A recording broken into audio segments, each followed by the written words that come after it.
ওরে বাবা, এর কেমন ঝড় এলো রে, সব উড়িয়ে নিয়ে চলে গেল। মাথা বাঁচাবো আরে না ঘরের জিনিসপত্র বাঁচাবো, আরে কোনটা ছেড়ে কোনটা বাঁচাই এই বুঝতে পারছি না। উফ আমাদের সর্বনাশ হয়ে গেল, সব শেষ হয়ে গেল, সব শেষ হয়ে গেল।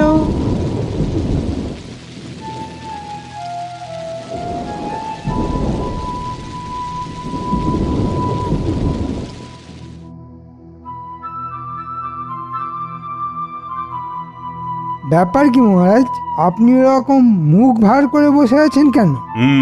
তা মুখ ভার করে থাকবো না তো কি আনন্দে দুহাত তুলে নেচে বেড়াবো? আপনি কি তবে মহারাজ কয়েকদিন আগে হয়ে যাওয়া ওই ঝড় ঝঞ্ঝায় পূব গায়ের ক্ষয়ক্ষতি নিয়ে ভাবছেন? একদম ঠিক, ওই চিন্তাতেই আমার মনটা আনচান আনচান করছে। তবে মহারাজ, এরকম কোনো চিন্তা নেই যার সমাধান নেই, তাই সবাই মিলে হাত লাগালে সবকিছুই সামলে ফেলা যাবে। বলছো তার মানে পূব গাঁয়ের প্রজাদের মুখে আবার হাসি ফোটানো যাবে? আপনি বলছেন যখন তখন না হয় চেষ্টা করা যেতে পারে, তবে কার কার মুখে হাসি ফোটাবেন মহারাজ? প্রজা কি আর একটা দুটো? কাকে ছেড়ে কার কথা ভাববেন? আবার আবার তুমি ফড়ন কাটছো। ভাবলে ভাবলে একজন দুজন নয়, সবার কথাই ভাবতে হবে। আগে আপনার মতো প্রজাদরদি রাজা থাকতে প্রজারা কেন কষ্টে থাকবে মহারাজ? আপনি তাড়াতাড়ি ওখানে ত্রাণ পাঠানোর ব্যবস্থা করুন। শুনলাম ফসলেরও বিশাল ক্ষতি হয়েছে ওই পূব গায়ে, সেটাও তো খোঁজ নিয়ে দেখতে হবে। আমার তো মনে হয় শস্যের যা ক্ষতি হয়েছে তাতে এবারের মতো ওখানকার প্রজাদের খাজনা মকুব করে দিলেই ভালো হয়। অতি উত্তম প্রস্তাব। তবে ওই ত্রাণ বিলির ব্যাপারে একজন কাউকে তো দায়িত্ব নিতে হবে। তা গোপাল যখন ভাবনা চিন্তা করছে তখন গোপালই না হয়। না না, এ কি বলছেন মহারাজ? গোপালের কাজ হলো মাথা ঠান্ডা রেখে বুদ্ধি বের করা। রোদে জলে ঘুরে ত্রাণ বিলি করা ওর কি মানায়? সেই কাজের জন্যে ছাই ফেলতে ভাঙাগুলো এই আমি যখন আছি তখন আমি না হয় সব কাজ সামলে দেব, আর সেই তালে ঘোলা জলে মাছটাও ধরে নেব। হ্যাঁ, তবে মন্ত্রী না হয় ওদিকটা দেখুক। একটু পরিশ্রম হলেও প্রজাদের কথা ভেবে আমি না হয় হাসি মুখে এটা মেনে নেব। কর্মই তো আমার ধর্ম।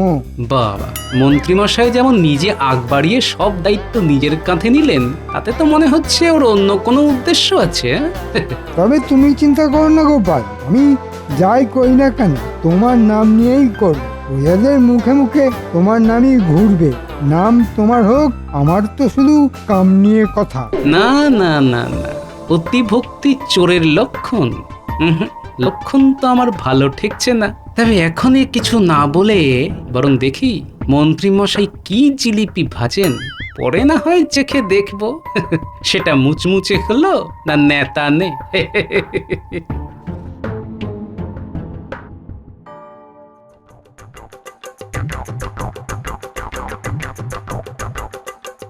তাই তাই তাই খুব গায়ে যাই, লা লা লা লা লা, লুটে পুটে খাই। ও ফুর্তি যে আর ধরছে না দেখছি। বলি ব্যাপারটা কি? ত্রাণ বিলি করতে হবে, মানে যাকে বলে কোষাগার থেকে মুঠো মুঠো নিয়ে দু চারটে করে প্রজাদের দিতে হবে। মা, এ আবার কি অলক্ষণে কথা? এতে এত আনন্দ পাওয়ার কি আছে? আরে বাবা, কথাতেই তো বলে যত যত কান্না তত তত হাসি, যা টাটকা তাই বাসি। তাই এই ত্রাণ বিলির ব্যাপারটা বাসি হওয়ার আগেই টাটকা টাটকা নিজেরটা বুঝে নিতে হবে। দাঁড়াও দাঁড়াও দাঁড়াও, ফর্দটা লিখে ফেললি। কিন্তু তুমি আবার কিসের ফর্দ বানাবে? জামা, জুতো, আতর, শৌখিন, পাগড়ি। না না না না, কোনোটাই বাদ দেবো না। না না, আর একটু ভেবে দেখি, কিছু যদি বাদ চলে যায়। কেন গো, সত্যি সত্যি বড়সড় দাও মারবে এবার? হ্যাঁ, সে আর বলতে, মহারাজ যা দিতে বলেছে আমি তা দেব না, আর মহারাজ যা নিতে বারণ করেছে আমি সেটা বেশি বেশি করে নেব। বলো কি বলো কি? তার মানে তো একেবারে দুদিক দিয়ে লাভ। হ্যাঁ, সেই জন্যই তো আমি আগ বাড়িয়ে দায়িত্বটা নিজের কাঁধে নিয়েছি গিন্নি। কিন্তু প্রতিবারে যেমন হয় এবারেও তেমন শেষমেশ গোপাল এসে আমাদের বাড়া ভাতে ছাই ফেলে দেবে না তো? তবে শোনো গিন্নি, এবারে আমি এমন একটা ফুন্দি এঁটেছি যে ছাই ফেলা তো দূরের কথা, উল্টে গোপাল মুখে চুনকালি মেখে সারা পাড়া ঘুরবে।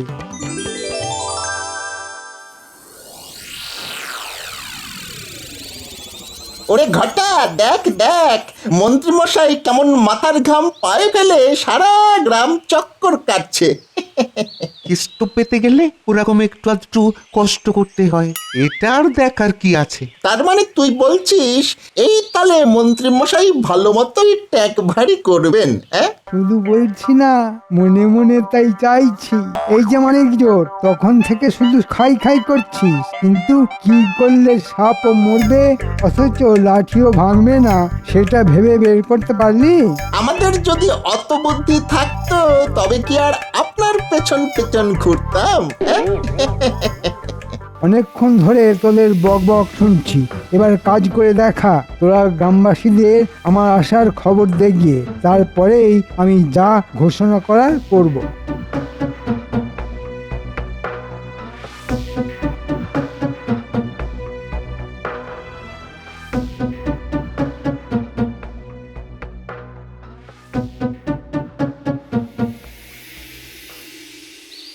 এই যে কে কোথায় আছো? মন্ত্রীমশাই নিজে এসেছেন তোমাদের কথা শুনতে। চটপট চলে এসো, এসো এসো। এই তো মন্ত্রী মশাই এসেছেন, এবার তবে আমাদের কিছু সুরাহা হবে। চল চল, আমাদের ক্ষয়ক্ষতির কথা সব গুছিয়ে বলি। আমার তো মনে হয় আমরা বলার আগে মন্ত্রী মশাই নিজের থেকেই কিছু ঘোষণা করবেন।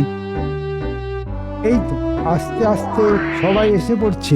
ওহ, তোমাদের দেখে, তোমাদের কথা ভেবে আমার মন কেঁদে কেঁদে উঠছে।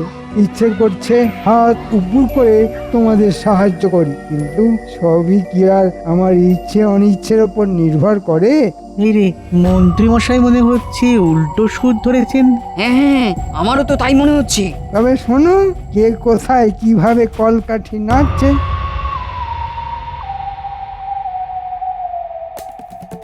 গোপাল দাদু, গোপাল দাদু, ও দাদু, এবার মনে হচ্ছে একটা কিছু হবে। মানে কানা খুশো যা শুনছি তাতে তো মনে হচ্ছে বড় সড়ক কোনো একটা গন্ডগোল হচ্ছে। আরে অত হাঁপাচ্ছিস কেন? বেশ বেশ বেশ, আগে একটু জুড়িয়ে নে। ও আগে একটু শান্ত হয়ে দাঁড়া দেখি, তারপরে বল কি হয়েছে। ঠিক কি হয়েছে সেটা পুটি ভালো বলতে পারবে, ওর কাছেই শোনো। পুবগাঁয় একটা কুটুম বাড়িতে গিয়েছিলাম, সেখানে গিয়েই শুনলাম আর কদিন পরে পুবগাঁয়ের লোকজন এদিকেই আসবে দল বেঁধে। ওহ, মোক্ষম সময় গেছিলি তো তুই। আমিও তো এটাই চাইছিলাম রে, ওই গ্রামে কোথায় কি হচ্ছে সেই খবরটা জোগাড় করি। কিন্তু এদিকে আসছে মানে একেবারে আমার কাছে। হ্যাঁ গো দাদু, পুটি তো তাই বলছে। এতক্ষণে বোধহয় সবাই কোমর বেঁধে ফেলেছে।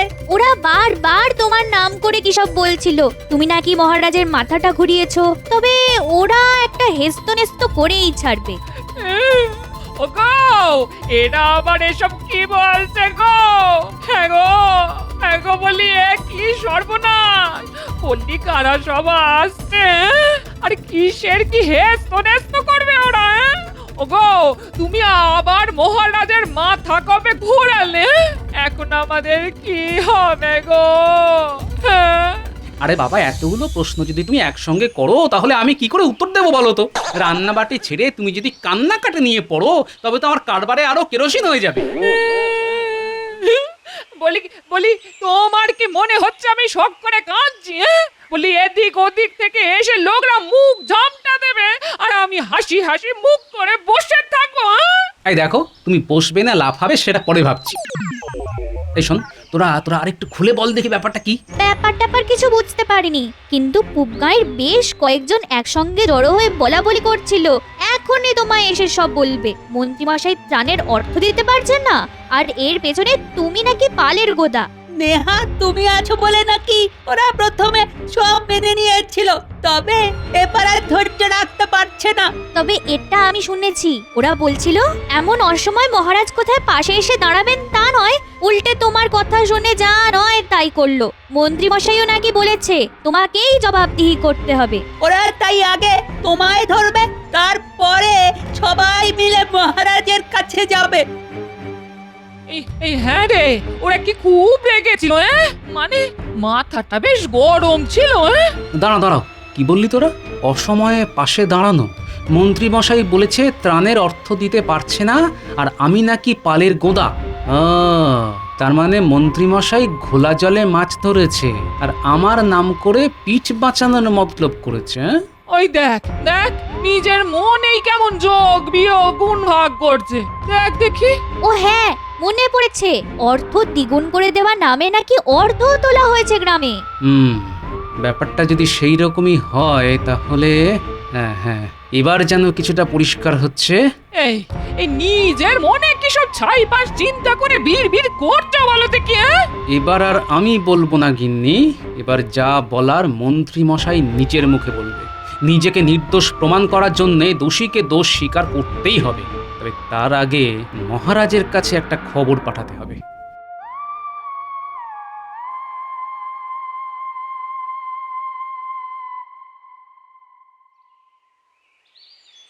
সেই কখন থেকে অপেক্ষা করছি, তবু গোপালের তো টিকিরও দেখা নেই। টিকি থাকলে তবে তো দেখবেন মহারাজ।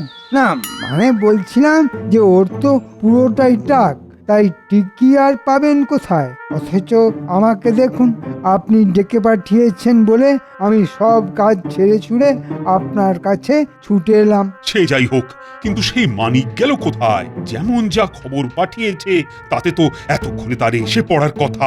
বলেন কি মহারাজ, গোপাল আজকাল খবর পাঠিয়ে আপনাকে অপেক্ষা করতে বলছে? বুঝুন তবে, প্রশ্রয় দিয়ে দিয়ে মেয়েটাকে কেমন মাথায় তুলেছেন। তবে আমি বলি কি, গোপালের জন্য অপেক্ষা করে আর ধৈর্যের পরীক্ষা দেবেন না মহারাজ। হ্যাঁ, তার মানে আর কি, গোপাল আর কবে ঠিক সময় এসেছে মহারাজ। চিরটা কাল তো আপনাকে বোকা বানিয়েই চালিয়ে দিল। আচ্ছা আসুক একবার, আমাকে বোকা বানানো বের করছি। বেটাকে আচ্ছা করে জব্দ করব। আমাকে তৈরি থাকতে বলে নিজেরই পাত্তা নেই। সে কি আপনাকে তৈরি থাকতে বলেছে? না না না, আমার তো মনে হচ্ছে আপনি এখানে ভেবে মরছেন আর ওদিকে টেকো আপনার চোখে ধুলো দিয়ে ফুর্তি করছে। বলো কি, গোপাল যে এমন করবে সেটা তো আমি ভাবতেই পারি না। সবই কপাল মহারাজ। আমার তো রাজ্যের লোকেদের কথা ভেবে ভেবে ঘুম ছুটে যাচ্ছে, আর গোপাল কোথায় পালিয়ে পালিয়ে বেড়াচ্ছে। তুমি কিচ্ছু ভেবো না মন্ত্রী, গোপাল যদি তেমন কিছু করে তবে তাকেও আমি কিন্তু ছেড়ে কথা বলবো না। না না না, বেয়াদবি আমি একদম বরদাস্ত করব না। মনে হচ্ছে মহারাজের মাথাটা ভালো মতোই গরম করে দিয়েছি। এবার শুধু গোপাল সামনে এলেই কপাল চাপড়াতে শুরু করে দেবে। কিন্তু গোপালের মতলবটা কি? আচ্ছা মহারাজ, গোপালের দর্শন পাওয়ার জন্যে আপনি এত হাঁক পাক করছেন কেন? বলছি বলছি বলছি, একবার যখন এসে পড়েছি তখন সব বলছি। আমি এসে গেছি মহারাজ। এসেছো তো দেখতেই পাচ্ছি, তা সেটা আবার চেঁচিয়ে চেঁচিয়ে বলার কি আছে? দেখুন না মহারাজ, এমন বলছে যেন এসে একেবারে ধন্য করেছে, তার উপর আবার হিয়ালি করছে। বুঝেছি, আমি আসার আগেই নির্ঘাত মন্ত্রী মশাই আমার নামে মহারাজের কান ভারী করেছে, তাই মেপে মেপে পা ফেলতে হবে। তবে মন্ত্রী মশাইকে আজ একেবারে ফসকে বেরোতে দেওয়া চলবে না। বলি, তুমিই তো বলেছিলে আমাকে সঙ্গে নিয়ে নগর পরিদর্শনে যাবে, তা কথাটা কি বেমালুম ভুলে মেরেছো? না না, ভুলিনি মহারাজ। তবে ভুলভাল যাতে না হয়ে যায় তাই একেবারে মাপচোপ করে এলাম। মানে কোথায় কোথায় যাব আর কি কি দেখবো। ওহো, তাই বলো? না না না না, তোমার কাজ মানে তো একেবারে পাকা কাজ। এমন মাপঝোপ করার জন্য একটু আধটু সময় তো লাগতেই পারে। যাব্বা, গোপাল আবার তলে তলে একই ফুল নিয়ে এসেছে। এলো কইছে হাটে হাঁড়ি ভাঙার আগে পাশ কাটিয়ে বেরিয়ে যেতে হবে। হ্যাঁ হ্যাঁ, আমি এপাশ যাব, মহারাজ ওপাশ যাবেন, আর আপনি মন্ত্রী মশাই একেবারে ধপাস করে পড়ে যাবেন। তাই সাবধানে থাকবেন কিন্তু। যাওয়াই হলো না, তার আগেই কে কোথায় পড়ে থাকবে তাই নিয়ে গবেষণা শুরু হয়ে গেল। আরে চলো চলো দেখি, দুর্যোগের পরে প্রজারা সব কি কেমন আছে। অবশ্য তার আগে ছদ্মবেশ ধারণ করা ভুলে গেলে চলবে না, তাই না মহারাজ? দেখেছো দেখেছো, আরেকটু হলে তো আমি ব্যাপারটা বেমালুম ভুলেই যাচ্ছিলাম। ভাগ্যিস ঠিক সময় মনে করিয়ে দিলে তো গোপাল। না মানে আমি বলছিলাম কি, এই রোদে রোদে কোথায় আর ঘুরবেন মহারাজ? আমি তো প্রজাদের ব্যাপারটা নিজের ঘাড়েই নিয়েছি। না না না না, যাবো না বললে তো হবে না। তোমাকে নিয়ে নগর পরিদর্শনে যাওয়ার পরিকল্পনা তো গোপালই করেছে, তাই আমিও যাব আর তুমিও যাবে। যেতে তো হবেই। আমার বেলায় পাটালি আর গোপালকে দেখলে মহারাজ যেন একেবারে গোলে ঝোলা গুড় হয়ে যায়। কি আর করা যাবে, সবই আমার কপাল।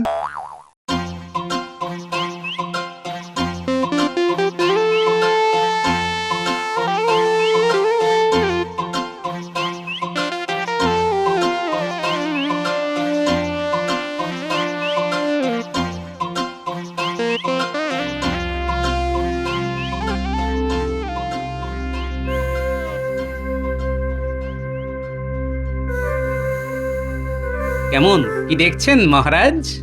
না না না, দেখে তো তেমন সুবিধের ঠেকছে না। সবাই যেন কেমন মুখ ঝুলিয়ে আছে।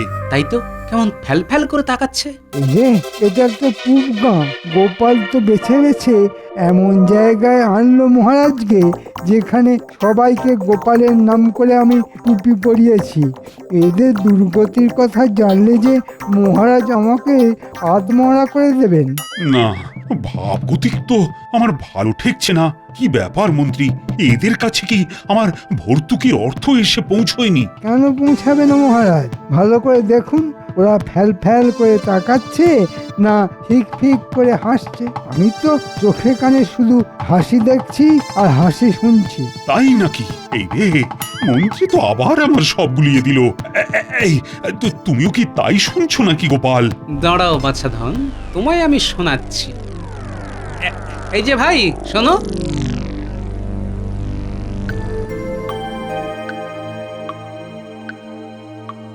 তুমি কি ত্রাণের অর্থ পেয়েছো?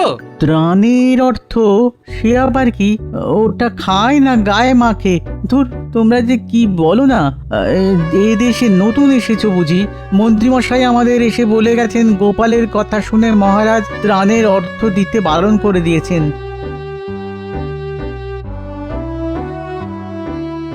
সে কি কথা, অদ্ভুত ব্যাপার তো। আমি আবার ত্রাণের অর্থ দিতে বারণ করলাম কবে? আর এর মধ্যে গোপালই বা এলো কোত্থেকে? কোথা থেকে এলো আর কিভাবে এলো সেটা তো ক্রমশ প্রকাশ্য মহারাজ। ও ভাই, বলি এমন মনমরা কেন তুমি? মহারাজ যে ক্ষতিপূরণের অর্থ দিলেন তা যথেষ্ট নয় বুঝি? মহারাজ আবার কবে কি দিলেন? উল্টে আমরাই তো খাজনা দিতে গিয়ে সর্বশান্ত হয়ে গেলাম। মন্ত্রীমশাই তো বললেন গোপাল নাকি মহারাজকে বুঝিয়েছে বন্যাই হোক বা খরা, খাজনা আদায় বন্ধ করা যাবে না। এই মন্ত্রী তোমাদের দিতে বললো আর তোমরা দিয়ে দিলে? খালি বানিয়ে বানিয়ে কথা বলা। যাও, পালাও এখান থেকে। না না মন্ত্রী, আমি বেশ বুঝতে পারছি এইভাবে তুমি গোপালের ঘাড়ে তরোয়াল রেখে নিরীহ ঝঞ্ঝা বিধ্বস্ত প্রজাদের লুট করেছো। এখানেই শেষ নয় মহারাজ, চোখ কান খোলা রাখুন, আরো কত কি শুনবেন দেখুন। তোমার পাল্লায় পড়ে মহারাজ আর কত হাঁটাহাঁটি করবে? না না মহারাজ, এই সব সাজানো কথা শুনে কান গরম না করে রাজসভায় ফিরে প্রাণটা ঠান্ডা করবেন। চলো। তুমি থামো মন্ত্রী, আমি আজ শেষ দেখে ছাড়বো। গোপাল, চলো দেখি আর কার কি বলার আছে।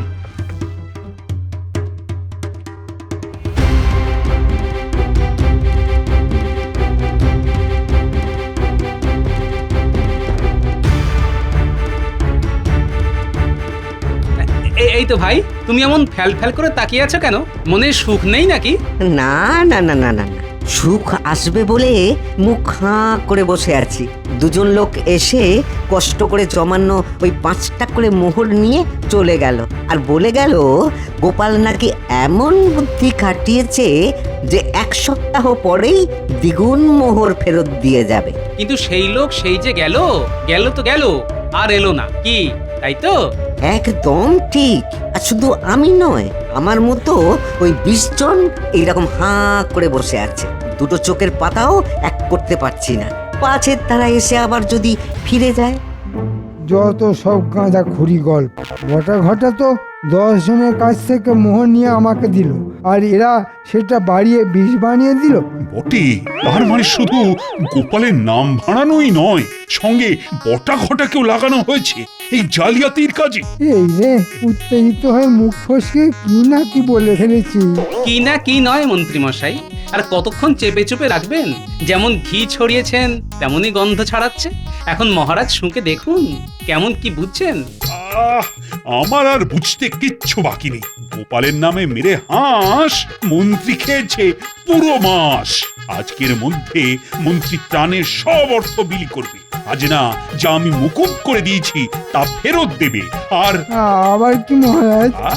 আর এই যে অর্থ দ্বিগুণ করা জালিয়াতি, সেই অর্থ গুনে গুনে ফেরত দিতে হবে, আর সেটাও ওই একেবারে দ্বিগুণ করে। এই মরেছে, এই কি মুশকিলে পড়লাম রে বাবা।